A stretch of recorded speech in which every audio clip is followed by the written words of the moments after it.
my name is Rachel and I am here today to have a little bit of a catch up. So I haven't been on YouTube that much this year because everything kind of changed, and I have talked about that a little bit, but there's kind of more change now. So yeah, I thought I would do a really relaxed video because I feel like I haven't actually done that in a really long time, and it would just be nice to kind of explain what's going on at the minute. Yeah, I really like it when people do like chill videos where they do like bullet journal pages. And what do I really like doing as a hobby? Lego. So I'm gonna make some Lego while we have a catch up because that sounds ideal to me. So I have two that I got for my birthday. I got Hogwarts Room of Requirement and I got Number 4 Privet Drive. Now Number 4 Privet Drive is obviously the really exciting one. It's going to be immense. However, if I'm chatting I feel like I won't really get to enjoy it properly, so like I might not finish the whole thing. So yeah, I'm thinking I'm going to do Room of Requirement. I just really enjoy it, so that's what we're going to do today. So I thought I would have a little bit of a catch up about a few different things. I actually made a list at work because it was like, days and things to talk about. Point number 1 was choose which Harry Potter Lego you're going to do during the video. Choice made. Point number 2 is about my reading year, which has been shit. However, I have started reading again. I haven't started reading, well I have. I've started reading more graphic novels again, which is really exciting. I filmed and edited a review for a graphic novel that I'm going to put up hopefully tomorrow.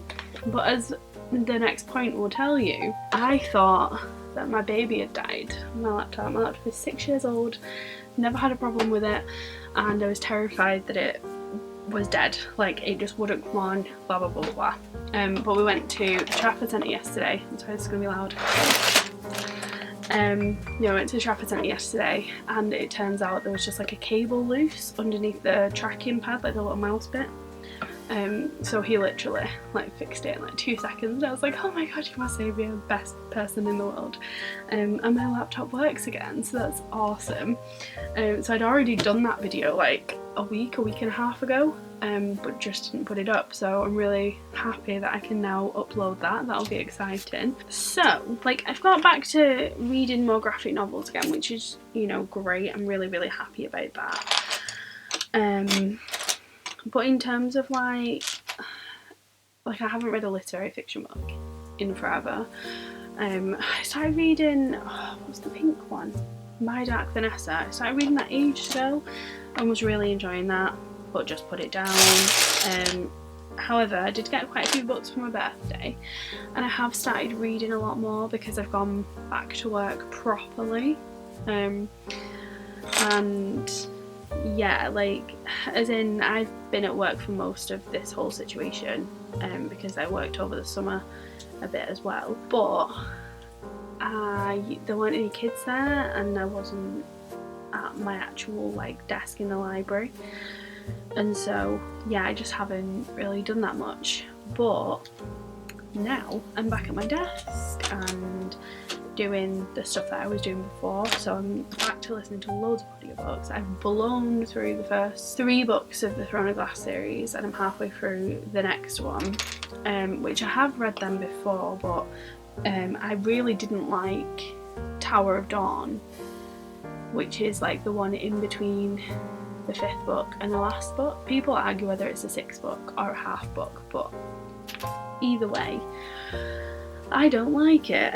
And so I read Empire Storms and I remember being on the edge of my seat, really wanting to know what happened next, really wanting to read Kingdom of Ash, and I got halfway through Tower of Dawn and couldn't make myself finish it, and because of that I never got onto Kingdom of Ash, so I decided, fuck it, we're going to reread them all and we're just going to pretend that Tower of Dawn doesn't exist. It's Luna and her little rabbit, and probably can't really show you from here, but maybe I'll show you at the end, I don't know. They're not my favourite, but they're quite like fast paced, so I've been enjoying them. And then yeah, I have read a few other things. I think one of the things that's been really difficult this year is that because I've moved, I don't have a space that's mine anymore. Like 3 people live in this house Well, I say house, it's a flat, and obviously me and my girlfriend live in the same place. This is our bed, this is our room. Like our living room kitchen bit is like a communal one because we have, for all intents and purposes, a lodger. And so yeah, like it kind of doesn't feel like my space anymore. I get embarrassed making YouTube videos again, which I never used to do because both my parents knew and I just wasn't asked about it before, but now it's like some random person, so it just feels a bit weird. And I don't have bookcases. Like I have one very tiny bookcase in our room and there's one very tiny bookcase in the living room, and that's it. Most of my books aren't here, they're at home. The idea of like filming tag videos, like I don't have any of the books pretty much. I mean, I know I can insert them, but I don't know. It's just like feels very different, and I don't have like a place to film that I feel comfortable filming in. Like this is a weird place to film for me, but I want to. So yeah, all of that is kind of the reason that I've not really been filming that many videos. Don't really have a place that I like reading at the minute, I get as well, so that's a little bit difficult. But yeah, now we're getting to autumn though. I always read the most in like autumn and winter, and I have been getting back to reading a lot more at the minute, so hopefully that is going to be happening. Can I just say this is adorable? So I'm making the little mirror, and it's got like all the pictures on it, and it's got the little picture of the original. Oh, they weren't called Dumbledore's Army. What was it called? The one that Neville's mum and dad were in. It's the picture of them on the little mirror, and it's really cute. So yeah, obviously all of that has added up to me not really filming, not really making videos and all that kind of stuff. So that's been kind of sad for me. And then on top of that, we have just like my life in general at the minute. So basically I have got to the point where my job is stagnating, for lack of a better word. I love my job and I really enjoy it. I love working with kids. So I'm a library manager at school, and I'm kind of at the top of my profession, like not a librarian in general, but I mean being a librarian at school. I manage the library, I manage the budget, I also like observe teachers, I go into classes doing TAing, I plan the literacy form times, and yeah, I'm just like quite involved in everything. But it means I'm kind of at the top of like the bracket for what I would get paid, and I get paid quite a lot for the job that I do. But as time has gone on, as this year has gone on, and obviously like thinking about the future and stuff, knowing that I'm kind of at the top is making me very like, okay, so where can I go from here? I'm never really going to get paid anymore than I'm getting paid now, because there's nowhere to go. And it's just kind of made me start to like reconsider what I want to do. And one of the biggest things actually was that we were doing this CPD, which is continued practice. Is it practical development? I can't remember. You have it in most jobs anyway. Like I know my girlfriend has it and she works in the NHS. Yeah, it's just like a little training thing, and we had a video to watch, which was this man, it's called Alex Quigley, if anyone wants to look him up, it's very interesting.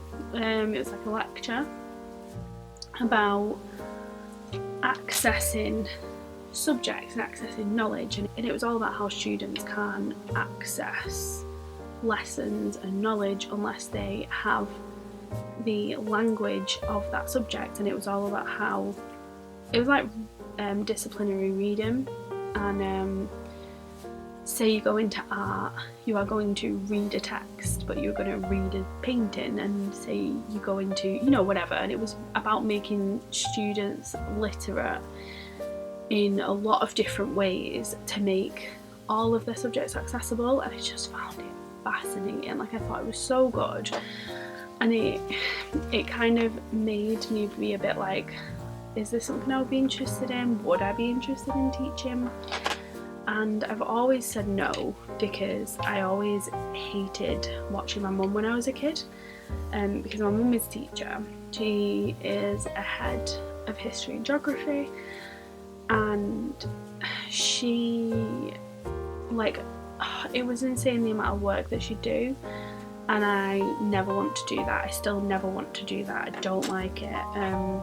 She does so much work at home. She writes up her entire Sundays to planning lessons and marking, and she does that during the week as well. She works like an extra like 2 hours a night or something. It's insane, and I never wanted to do that. I never want to do that, and so I was just a bit like, I'm not interested in being a teacher, because that's not the life I want. That's not what I want to do.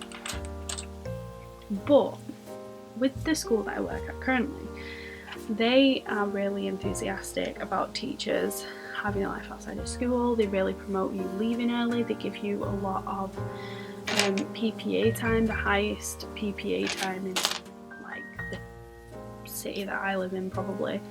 The PPA time is like your freeze. Yeah, they give you a lot of time for that, and the head teacher's really passionate about you being able to have a life, and they cut down on marking loads. They like plan together, so I go to the English meetings at the minute, and they plan all of their lessons together so that they don't have to then go home and plan it. Yeah, I just really like the way that it runs, and it's making me very like, do I want to be a teacher? And I've spoken to the head of English and to some people who, well, one woman at work did the same job that I do, and she basically did a salaried way into teaching, where she started in September. She didn't go away to uni or anything, because she already had a degree in English like I do, and basically she just started teaching in September. She just went straight into it, started teaching. She was salaried, and at the end of the year they kind of, you have a mentor, you have your mentor at the school, and you have a meeting, and you basically decide if you've passed and if you become a teacher, and you have to like have evidence and things to say that you would be a good teacher and blah blah blah, and then you go straight into your NQT year, so you don't have a break in pay, and yeah, like that's the most important thing. You don't want to take a break in getting paid, because yeah, like who wants to do that? I've just been toying with this whole thing and trying to decide what I want to do, and I think that is the route I'm going to take. And in taking that route, I have to kind of consider the fact that I have a YouTube channel that has a lot of info about me on it, which is something I've never cared about. I probably should have cared more. Obviously, I work in a school now, like there is a lot of information about me online. I talk a lot about being a bisexual, which is something that I wouldn't really want students to know about me, and I think it would be frowned upon if students found out about me. And just all that sort of stuff. Like I swear on here, there's a video ages ago that's still got my ex on it, so I'm kind of considering like, do I just go through and private a lot of videos? Well, yeah, that is probably what I will end up doing, and also like stop swearing in my videos and things like that. Just make them friendly, so that if anyone from school did happen to come across it, it wouldn't be negative for me, it'd be fine, and I'm okay with that. However, I think it'll really bother me with the content that I make about being an LGBT person, because I love that content and that's my favourite kind of content. I think it's really important to have out there, and I think that would be the thing that made me the most sad. And so I don't really know what to do about that side of things, and I think it's kind of also been a factor in me not filming videos, because I've kind of been like, well, I don't know how I want to go about this. I don't know if I want to stop making them all together and, you know, all that kind of stuff. This is really cool. This is how you make the little requirement door. I like it. So yeah, that's kind of where I'm at with that and how I'm feeling. I'm probably gonna go through and start privating some videos over the next few weeks, which, you know, I'll just private a lot of the early ones that are embarrassing, and then obviously trying to get rid of a few more. But it's things like, I made a video for, I think it was like International Bisexual Day or something like that, and talked about like 5 books that I really loved that had bisexual characters in them, and 5 facts about bisexuals, and I love that video. It's one of the videos I'm most proud of, and I would really hate to private it. I don't want to private it, and yeah, it pisses me off a bit as well, because I think like if I was straight I wouldn't care, I wouldn't be privating anything. I'm only thinking of privating it, I'm probably going to, because like it's a big deal if people find out that you're, well, half gay or whatever. It's really annoying. That's kind of where I'm at. That's what's been going on. I am still going to film videos. I don't know whether it's just going to be like kind of zooming out a bit and just filming like specific videos about books and just keeping things light and not really talking about my personal life anymore, which, you know, I can do that, that's fine, but it's something that I enjoy doing. It's not necessarily something anyone else wants to see. It's more that I like doing it, so yeah, we'll see how that ends up going. But where is it gone? I'm looking at my hand. There it is. So yeah, that's how I'm feeling, and I just kind of wanted to have a little chat about it, because I feel like it'd seem like I'm not interested in doing YouTube anymore, and it's really not that. It's, you know, YouTube is something that I've really enjoyed, and it actually makes me more confident as a person. I've noticed, while I've not been making videos, that I've got a lot more negative. I think actually listening to myself and having to edit myself makes me a lot more confident as a person, which is lovely. And yeah, like, I love the videos I make. I love being able to talk about books. I don't have people that I talk about books with. I have people who read in my life, obviously. My best friend's a big reader, my mum's a big reader, my dad, but they don't read as ferociously as I do, and they don't read as widely as I do, and, you know, sometimes people just don't want to talk about books that much, you know, and that's fine, but it kind of makes it a bit boring for me. I just thought I'd let you know about all that that's going on and why I'm kind of keeping a bit more of a low profile. I think, to be honest, like, no one ever talks about these things, and it is actually a big deal. I think it's a big deal for a lot of people, especially anyone who works in any profession that has safeguarding children, anything like that, because it is kind of scary. You are absolutely like bashed all the time about your social media and not having anything on there, not having anything that can identify you, not having any personal information, blah blah blah blah blah. And it's kind of like, I get why you're saying this, and I get the negatives that come out of it, but like, I make videos talking about books. It's not really incriminating content, is it? So yeah, we'll see. No, I mean, the thing is, I get so worried about it, and who's ever going to find my channel anyway? Like, I have a very small channel in a very small corner of the internet that is BookTube, and like, kids don't like reading that much, like, especially students at high school. There's a few exceptions, but a lot of kids just aren't bothered about reading, so they would never chance upon this anyway. But yeah, we'll kind of see how it goes, and I will update you, I guess. But yeah, the first thing is going to be just deleting a lot of content, I think. Not deleting it, just kind of making it less visible to other people, really. So yeah, that's all I really wanted to talk about. I've not finished my Lego. I finished bag 1. This is bag 1. This is the door for the room of requirement, and then obviously I did Luna. Thank you very much for watching. When I finish, I will film a little outro of my Lego finished so you can see what it looks like. But yeah, thank you very much for watching. I hope it's not going to be as long before I talk to you again. Who knows? But yeah, I will see you in my next video. Bye!